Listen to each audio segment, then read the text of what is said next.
Well, I am absolutely excited that you are here with us and really excited to introduce my friend, my pod member from Brave Leaders, and my wholehearted sister, Aundria Kirchhoff. I'm going to say it like that because I just came from Perfect. Germany. She is absolutely a grower and growing hope in her community with Tower Gardens. And with that, I'm going to let you take over, and I want to hear what you've been talking about in the boot camps and training, and give us all you got, girl. Absolutely. Well, so I was privileged to speak this last month at Branson Boot Camp, but I have been doing talking for quite a while. I've been in the Juice Plus company for 11 years. And so before that, my background was actually, I'm a horticulturalist, and I have done everything from managing a garden center to teaching horticulture at a community college to, landscape designing and you name it. And I've been a part of it. So I had left behind my teaching career at the college to be at home with the kids, and I'll share more of my story later. But so I'm really blessed to be able to just have this gift of kind of my background combined with what we are using and doing with our Tower Gardens here with the Juice Plus company now. And so if it's okay, I'm going to go ahead and share my screen with you, and I'm just going to run through one of the presentations that I have done. This is part of what I presented at Branson. Our faces out of the way here. So it's just called as simple as a mustard seed. And I'm going to just make sure, let's see here if I can I think I have to click. My computer screen's not working quite right. Okay. So many of you are aware of the parable of a mustard seed from the Bible. And it just talks about faith that is, teeny tiny, can grow into a huge tree. And so tonight, what I really want to share with you is not just that side of things with our faith, but thinking about one conversation or putting one seed in the ground with our Tower Gardens or having one conversation about gardening can really grow into some really massive changes in our world. And we are poised with our company to just do a really fantastic, incredible job of literally changing the face of agriculture all around the world. And so I'm just so excited to share with you some of what I have learned over the last few years. Okay. So there is our little, that is the size of a mustard seed, you guys. And it literally is, it's not necessarily the tiniest seed, but many of them can be. And grows into, mustard greens for us. I don't know, some of you guys are in the Northeast. I'm from Nebraska, so I'm not necessarily a Southern girl, but a lot of people are eating mustard greens and they're sauteing them, right? And collard greens and all those things are kind of all in the same family, as well as quite a few other plants that we're fairly familiar with. So tonight we're going to talk about some things, starting with the state of our world.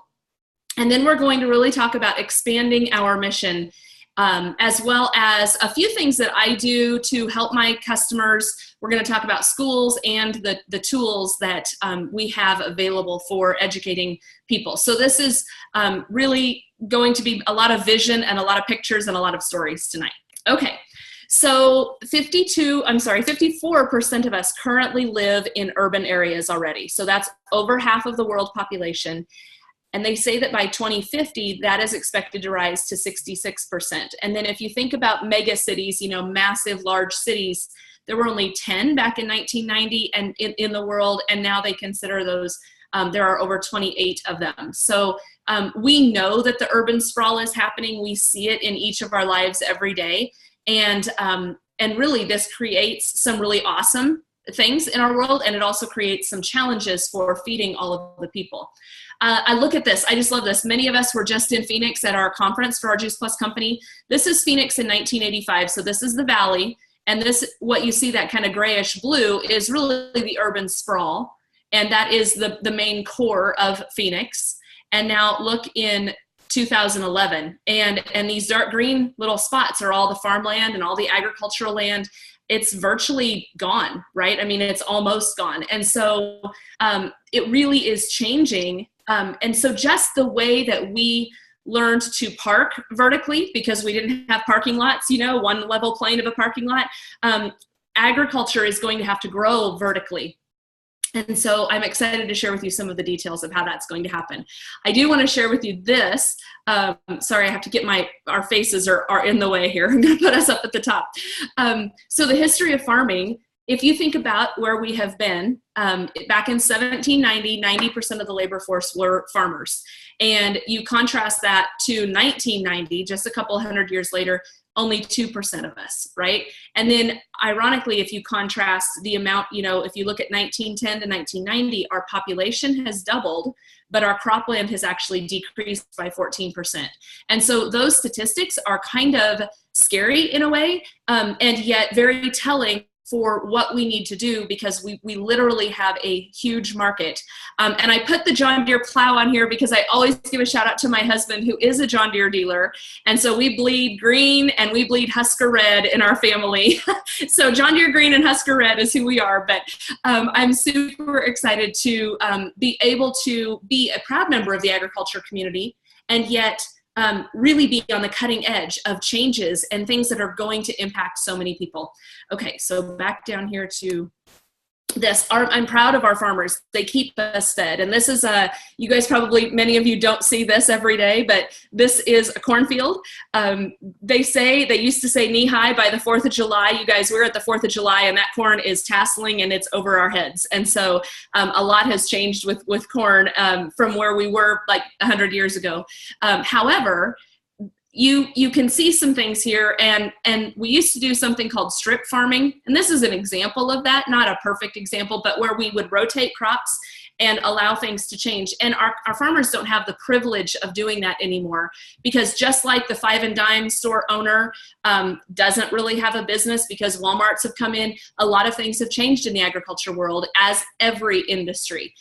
So for a second, if I can, I always say that our do we have any teachers in the room? Do we have anybody here with us?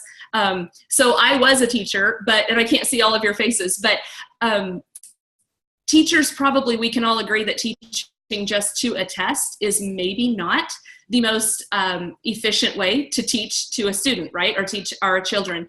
And though that's the system that we have. And is the system broken? Yeah, a little bit, right? We can do some things to improve our education. In the same capacity, we can do some things to improve agriculture.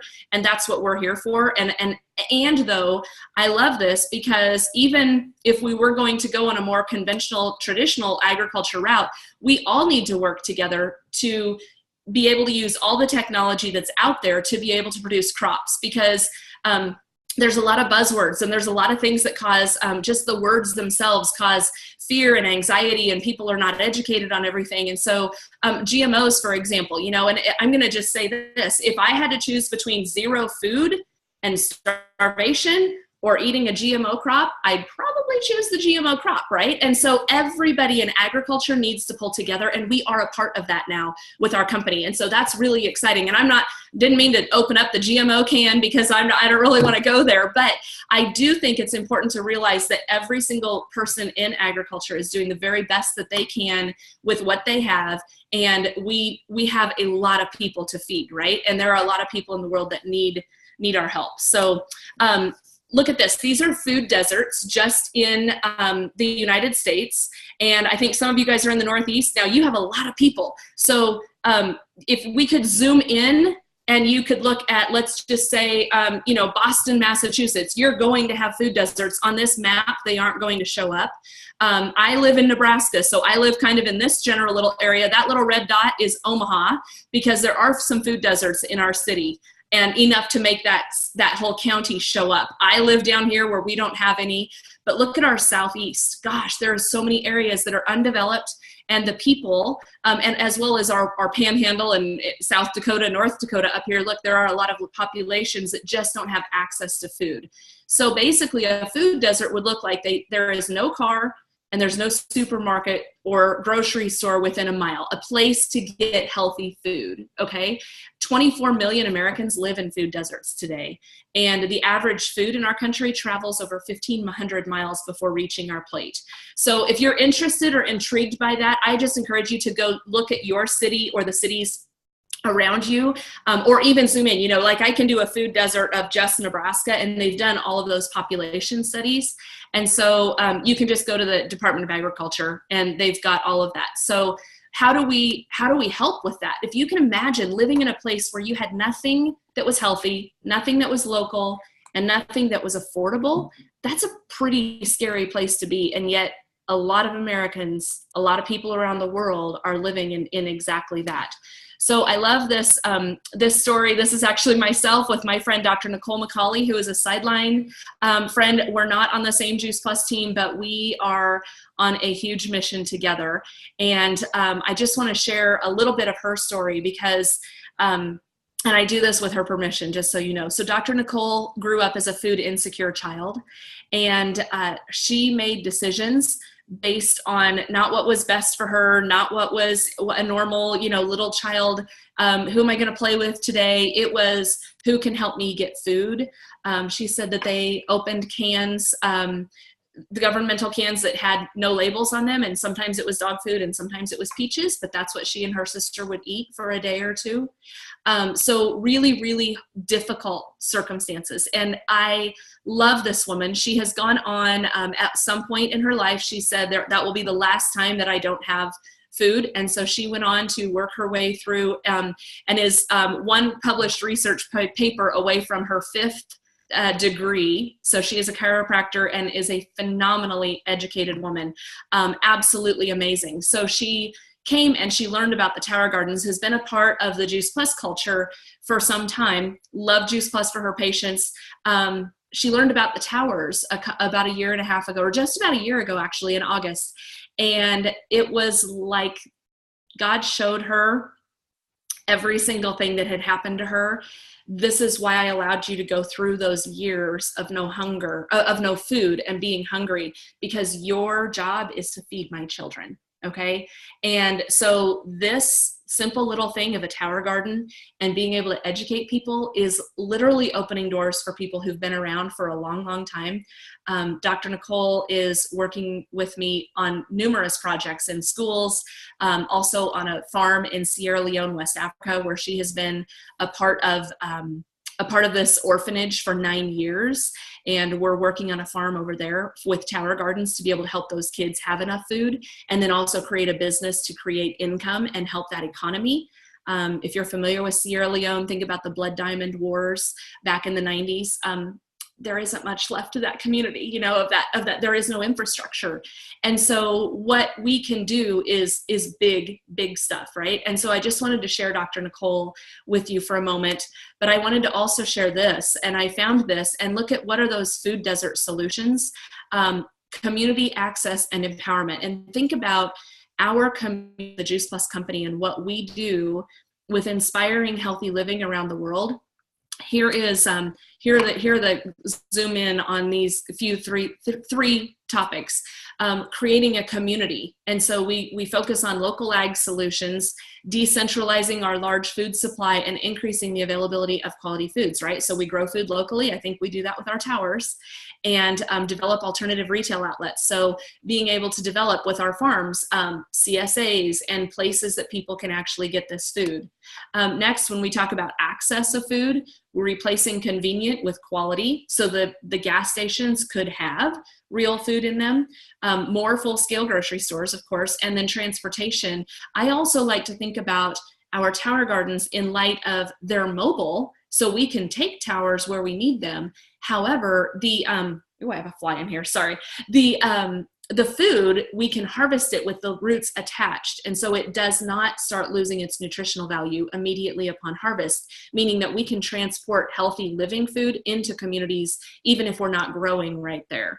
And then finally, empowerment. This is my favorite, right? So we're equipping individuals and families with tools to make healthier food choices. And I think that is exactly who we are as a community. We do offer cooking classes, and we are giving nutritional education. And if you're hearing this, the person who invited you can connect you with a numerous amount of great recipes and just a community to be involved with that can help you achieve healthier goals for your own life. So I love that the food desert solutions, it's who we are, it's what we're already doing. So what is the mission of a tower garden? Well, in our Juice Plus company, the Juice Plus products help us bridge the gap between what we should eat and what actually goes in our body every day. And our tower gardens are essentially doing the same thing. You know, this is that SAD, standard American diet, which is the SAD diet, right? And with our tower gardens, we're helping bridge the gap to healthier options, and more green foods and more living foods, right? So I love that we are still bridging the gap, but yet we're really expanding what we are doing. So the Tower Gardens actually started down at the Epcot Center. And this is a picture of the land pavilion down at the Epcot Center. I was a freshman in my very first horticulture class. So I graduated in '93. That was a few years ago. And I was sitting in my very first horticulture class. My advisor said, mark my words, this is our future, because they're already doing this down at the Epcot Center for how to grow food for the astronauts on the space station. But we will run out of space to grow our own food. And so the only option is to go vertical when we run out of agriculture land. And that's what we're living in. You know, as a 19-year-old kid, I wasn't thinking about this happening within my world, right? I wasn't thinking about that happening in my lifetime. I was thinking kids, grandkids, you know, down the road, whatever. So a few years ago, this gentleman, Tim Blank, stepped on our stage and helped us and introduced the Tower Garden. So Tim had actually been the chief horticulturalist down at the Epcot Center. Pretty elite position in the horticulture world to oversee this greenhouse that's doing research for NASA and numerous other organizations. And he was overseeing all the PhDs and those people who were carrying out that research. And you know why he left was because he told me one day, he said, I knew the world was ready for a change, and I knew I could bring that change to the marketplace. Everyone asked him, that's great for astronauts, but what about my house? I need a garden and I don't have space. And he knew he could bring it to us. And so I love the heart of that gentleman right there. And, you know, doing well by doing good is something that is very, very true for him. He was willing to put his own ego aside as the chief horticulturalist and take a huge risk. And obviously things are turning out really, really well. We have Tower Garden farms literally all over the world at this point. This is a picture of the greenhouse down in Florida. And this little gal has had like Wolfgang Puck in her restaurant. Emerald Agassi. Sorry, it was Emerald that was in her restaurant. Numerous other pretty amazing chefs. And they come there, harvest their food, and take it and go cook with it right away. And it's still living when they harvest it. And then, of course, so he was putting farms into place. And then, of course, in 2012, he partnered with the Juice Plus company. And I am so thankful for the foresight and the wisdom of the leaders of the Juice Plus company that many years ago to say, okay, urban gardening could be a threat. If people actually grow and eat enough fruits and vegetables, maybe they won't take Juice Plus.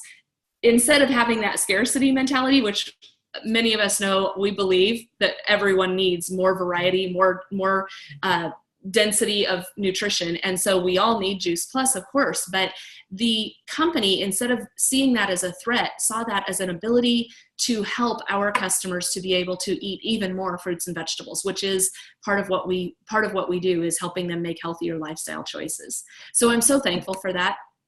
Okay, so then of course we're a company founded in research, right? And we've got over 38 published research studies with our Juice Plus products. And this first research study from the University of Mississippi came out with the Tower Gardens. And basically they looked at quality and quantity. So quantity-wise, there was 30% higher yield that you can see here. They compared 8 crops, soil-grown produce in their beautiful organic garden compared to the Tower Garden. And so across those 8 crops, we had a 30% higher yield with the Tower Gardens. The antioxidants that they looked at, so they basically kind of studied different levels of antioxidants in both gardens. And basically there was an antioxidant equivalence. It wasn't always better on the Tower Gardens, and it wasn't always better on the soil. So it was very, very much a level playing field. And then obviously with our Tower Gardens, we had a whole lot less maintenance, a whole lot less, no weed pulling with our towers, less climate sensitive, and we did that in a much shorter time as well. And then if you don't like spiders, insects, or snakes, of course the tower gardens are a pretty awesome choice because we have a much lower potential pest problem that we have in our tower gardens. So, okay, that being said, it is still a garden, it is still living plants, and so there can be some potential pest challenges, but we can work through those fairly easily. So, okay, just to recap here, there are some other benefits. So our tower gardens do promote a sustainable, safe, abundant food source. The soil-free system is aeroponic, so there are less risk of ground pests, like I mentioned, obviously no weeding. Our ionic earth minerals actually improve the nutritional density. So I want to stop for just a second here, because if you are a label reader and you read the label of fertilizers, our tower garden fertilizer does not look that impressive, and because it's a standardized label, and so not everything is going to be able to show up on there. But this fertilizer is made with earth minerals. So first of all, it's not man-made chemicals. It is not what we would say is an organic fertilizer. And let me speak to that for a minute. Organic, by its very term, means that it has to have been alive at some point. Plants cannot uptake organic anything. Minerals by nature are inorganic. So plants uptake minerals from the soil. So if we have an organic fertilizer, it means that that fertilizer has been alive at one time, and then we've broken it down to make those minerals available to the plant. It's absolutely awesome for soil gardening. It is not what we would want in a system like an aeroponic garden, because that produces and gives a number of bacteria. It introduces bacteria and a number of other things into the system. So let me just give you an example. Fish emulsion is an awesome organic fertilizer. Awesome could be dependent upon your source. Okay, let's just say that. Because think about Pike's Place Fish Market, in Seattle. We've all read that awesome book. So all the heads and the intestines and all the parts of the fish that nobody wants get thrown into these vats, and they sit there with flies and they smell. It's the part of the fish market that makes it smell like a fish market, right? And they sit there, and those get dumped into vats, into trucks, and taken and created and made into a fish emulsion. I don't necessarily want all that bacteria and all that potential nasty stuff in my garden. Now, in a soil garden, it's going to break down. Nature is always going to win. It will be okay, even if you use that. But in a system like our tower garden, where we don't have all of the ecosystem of the soil, what we need to give the plants is only and everything that they need. And so our earth minerals provide not only the macro and micronutrients that we need, we also give in that mineral mix 60 additional trace minerals for those plants to be able to uptake, so that it very closely mimics what we have in a soil ecosystem as far as the nutrient availability. Okay, so polycarbonate and opaque food grade plastic, USDA approved, it's UV stabilized, BPA free, so basically food grade plastic. And then obviously our tower gardens promote the locavore food movement and our freshness. Okay. The company continuously gives us some awesome improvements, and I'm not going to spend any more time. You guys can look at those. Tower gardens in schools, we've got towers in well over 5,000 learning environments, and I absolutely, this is like something that is so near and dear to my heart. Working with a school, you're in it for the long haul. Let's put it that way. It isn't a quick process, and you are going to spend a lot of time helping that school. But if you are a teacher or you're an administrator, I will tell you, I've worked with over 40 schools myself, and there are so many benefits and outcomes that we are looking for. Project-based learning, it fits perfectly into project-based learning and the STEM or STEAM initiative, whatever your school has adopted. It works. We've got some fantastic curriculum.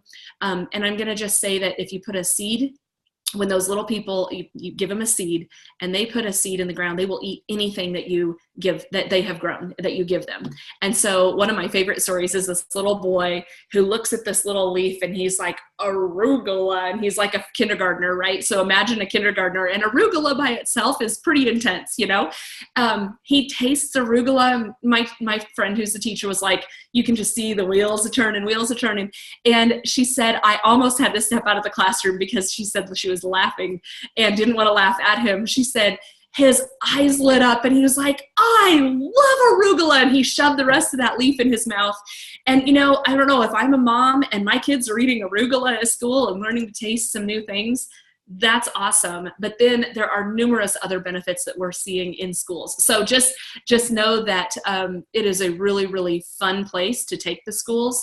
And if you are looking, I always say our Juice Plus reps, those of us who are trying to help schools, our job isn't necessarily to find the funding, but sometimes we need a quick Google search, or we need to give our teachers a little jump start. These are great places to just do a quick Google search for different grants, anything that is farm to school related or farm to fork related. There is a lot of money out there to be able to put these in schools. I can tell you that from experience. I have never written a grant because that's the teacher's responsibility and the school's responsibility, but we have a lot of really fantastic verbiage and things that they can write. Okay, now I have about 3 minutes left here, so we're gonna fly through some information about Tower Farms. So our Tower Farms really, the commercialization. So many of us have tower gardens for our own lives. I was blessed with my horticulture background to be able to also have my own tower farm. And so the commercial side of farming, where I actually am growing food and selling it to restaurants, to people who want to buy from me, you know, my own customers, that extends my ability to inspire healthy living around the world. And then having our farm in my area in Lincoln allows us to help then get more tower gardens sold and more families growing their own fruits and vegetables. More schools are able to get them in because there is something like the farm that they can come and see. So I really love how our company is embrace that. I'm going to not spend a lot of time on this. There is some information for those of you who are reps. There is a great FAQ section on our virtual office about the kind of the comparing and contrasting those, and feel free to message me if you have specific questions. On our tower farms, we do farms of numerous kinds. So I'm just going to show you, I'm going to let you read that and show you a few pictures and tell you a couple of stories. So the first of our tower farms, O'Hare International Airport, was the first indoor farm of its kind at O'Hare. It's been in production, producing food since 2011. The rooftop farm at Bell Book and Candle is in New York City. And then this is a greenhouse farm down in Eustis, Florida. This is actually Jan Young's facility. So each one of these was its kind. This rooftop farm is the first variance that city or borough had ever allowed to be able to have agriculture on a rooftop. And think about what groundbreaking work that we are doing with that. So just those couple of pictures. This is Step Up on Vine in Hollywood. It is a homeless shelter. So down below this, it's a LEED certified platinum building. Down below, our people are getting back on their feet after rough times, right? And up on the rooftop, they're able to come and actually learn, grow food, and have that capacity to have this beautiful space. I think that's really, really phenomenal. And I'm actually helping install a tower farm later this month down in Alabama. Similar homeless shelter. We're not quite the same setup, but it will be really phenomenal. Altius Farms is actually in Denver. They are opening this month. It's long awaited. I think it's a 300 to a 350 tower farm roof. The greenhouse is on the second floor. So there's a restaurant on the main level and then the greenhouse up top. And just watch for that. It will be phenomenally marketed, and they're going to do some groundbreaking work out there with veterans as well. And then, of course, I just want to bring you back as I wrap up here. I just want to bring you back to what mustard seed is in your life. What contact do you have? What person do you know, whether it's in a school, in a shelter, in, you know, in any number of places where people need food. We need a good quality food in churches. I mean, the list just goes on and on. So I want to just share with you, this is the beginning of my wellness journey. So this little baby is now 11 years old. And this is him covered in calamine lotion. He had had an allergic reaction. He was on antibiotics 40 out of 70 days. And this is me just trying to help him not itch so much. I didn't know then what I know now, but I thankfully had a friend that said, let's see if the food that God designed for his body will help him heal himself. Before you go down the road to ear tubes and whatever else other medicines they want, let's just check out these little chewables. And that literally changed the direction of my life. I wasn't looking for this business. I wasn't looking for nutrition at the time even. I am forever indebted to that woman who was brave enough to share Juice Plus with me, because it literally changed this little man's health. And so today, this is actually our family. I have a 17-year-old daughter, a 14-year-old son, and that's the little guy with his long hair. Just the joy of our lives. And I'll tell you, that beginning of a health journey allowed us to then step into, as a family, very much a family business, Grow Hope Farms, which is my Tower Garden farm in Nebraska. It's a very small farm right now, mostly because we were getting started. And so I've got 16 towers with our business plan written for about 300 tower expansion within 5 years. So I am so grateful that we are able to be on this mission together, not just with our Tower Gardens, but also with our Juice Plus company. And that knowing that they are really looking at the next things that are so customer and consumer driven. Urban gardening is such a hot, well, first of all, gardening is a hot trend, but urban gardening and aeroponic gardening, where we don't have the mess and everything else, is so important. And it's such a huge part of what we've got. So this quote, though I do not believe a plant will spring up where no seed has been, I have great faith in a seed. Convince me that you have a seed there, and I am prepared to expect wonders. I just love that quote. And I hope that tonight I was able to plant some seeds for you. And so from my tower farm to your tables, I love you. And I'm so thankful for being able to share. Thank you so much.